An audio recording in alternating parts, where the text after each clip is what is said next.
Saya mengajak saudara untuk mengucapkan salam yang tidak assalamualaikum saja. Sambil kita bernyanyi, kita ucapkan pada sahabat kita Avenu Shalom Alehem dalam bentuk bernyanyi. Avenu Shalom Alehem, Avenu Shalom Alehem. Ya, tahun 2002 ya. Kiai Ma'ruf Amin sebagai ketua tim dan saudara Aminuddin Yaqub yang sekarang sedang umur. Sebenarnya saya minta beliau yang hadir karena beliau yang menjadi sekretaris tim saat itu untuk menjelaskan, tapi beliau berhalangan, terpaksa saya ini. Terima kasih tapi lo pakai. Jadi badal ya. Jadi di dalam kajian kita yang saat itu dilakukan tahun 2002 menemukan ada secara historis kepemimpinan dan finansial hubungannya dengan NII. Oke. Nah, itu kita sebut dengan NII KW 9 ya.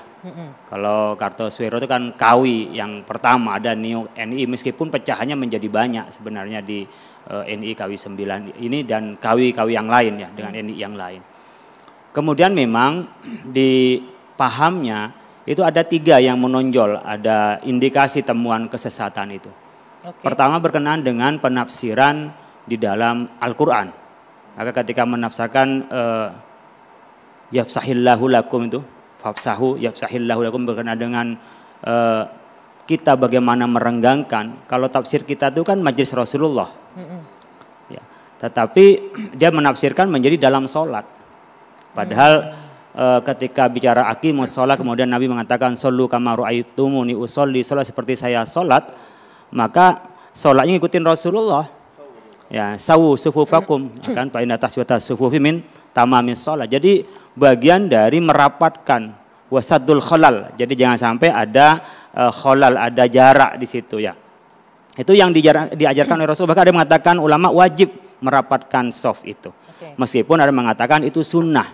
Sementara dia menggunakan tafsir itu dengan tafsir majlis Rasulullah yang itu sebenarnya ketika Rasulullah punya majlis, jadi ayat itu turun ada 2 pendapat. Yang pertama turun pada saat Nabi ada di Suffah, masjidnya kecil, kemudian Nabi itu ada di majelis, kemudian Nabi mengatakan silahkan dibagi dengan orang yang baru datang, ada ahli Badar yang dihormati oleh Nabi, karena mereka sepertinya kecut, maka kemudian turunlah ayat itu, fafsahu yafsahillahu lakum, luaskan. Nah, Pak Kiai, saya potong. Ini kalau kita lihat di layar, inilah ya salah penafsiran tadi Anda bilang ya.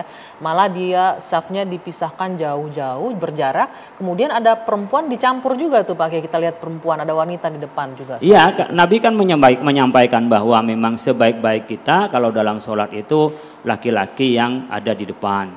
Sebaik-baiknya perempuan di belakang. Tapi sebaliknya seburuk-buruk di dalam sholat itu ketika perempuan ada di depan. Memang ini bukan bagian dari sah dan tidaknya sholat, tapi bagian dari kesempurnaan sholat.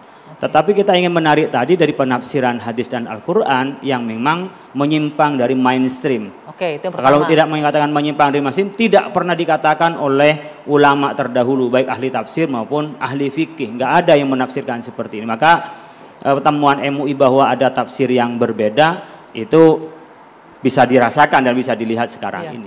Yang kedua berkenaan dengan konsep zakat, pengumpulan dananya. Dari beberapa pola yang ada, prinsip-prinsip di dalam NII itu ada pengumpulan dana. Yang pengumpulan itu seperti memaksa kepada mereka untuk kepentingan pendirian itu. Dan memang kalau kita melihat juga diantaranya di dalam temuan tahun 2002 itu yang bisa saya kutip, di dalam pendermaan dari zakat fitrah itu menjadi bangunan, kemudian dari dari korban itu jadi bangunan dan seterusnya. Karena memang perbedaannya antara dulu NII era awal dan NII KW 9 ini terletak kalau dulu bersenjata, sekarang ini memang bermainnya di pendidikan dan biasanya sembunyi-sembunyi. Itu yang dilakukan. Sehingga kalau bisa kita nunggu dari MUI sudah mengeluarkan dari 2002, jadi ada. Meskipun sekarang diterusin lagi, saya terus aja. Sekarang terusin lagi. Apa kejanggalan yang sebelum saya ke Pak Dir kita? Tadi kan ada 3 kejanggalan, tanda-tanda sesatnya itu. Iya. Penafsiran, konsep zakatnya, kemudian mereka juga berkenaan dengan konsep nubuahnya juga. dengan kenabiannya juga yang ada pada mereka. Bahkan ada keyakinan di antaranya di NI, Neo NII ini adalah yang mereka tidak mewajibkan sholat.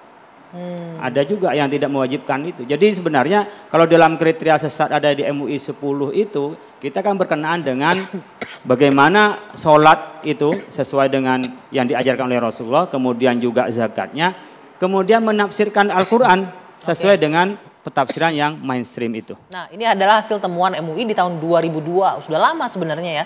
Tapi mengapa kemudian dengan adanya, boleh saya bilang ada fatwa sesat terjadi di situ Pak Kiai ya?